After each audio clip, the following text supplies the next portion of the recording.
এই ভদ্রমহিলা উনি স্বাক্ষর করছেন আর ওখানে লিখে দিয়েছেন যে উনি স্বাক্ষর করেননি। এই দেখেন এর পাতা দেখাচ্ছি আমি, বলছে 1500 নম্বরে এই ভদ্রমহিলা, এদিকে আছে, এই ভদ্রমহিলা স্বাক্ষর করেনি, দেখেন স্বাক্ষর করছে।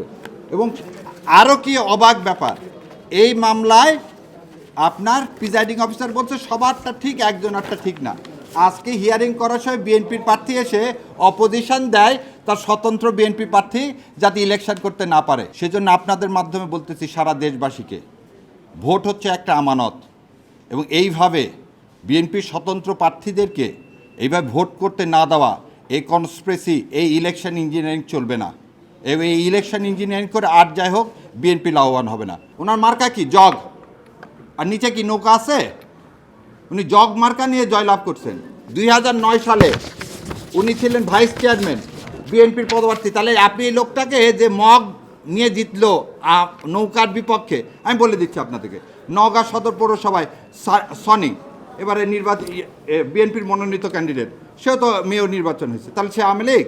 অ্যাডমিটেডলি যার বাবা 2 বার 91, 96 সালে বিএনপি থেকে নির্বাচিত এমপি, উনি 3বার চেয়ারম্যান এবং পৌরসভা চেয়ারম্যান হয়েছেন এই ফ্যাসিস্ট আমলেও, তাকে আপনি আওয়ামী লীগ লেভেলাইজ করতেছেন কেন? দেখেন সে ভোটে যদি সে জিতবে, না জিতলে জিতবে না, এত ভয় কিসের? লোককে দেন, লোক ঠিক করুক, ভোট ইঞ্জিনিয়ারিং করেন না। ধন্যবাদ, আসসালামু আলাইকুম।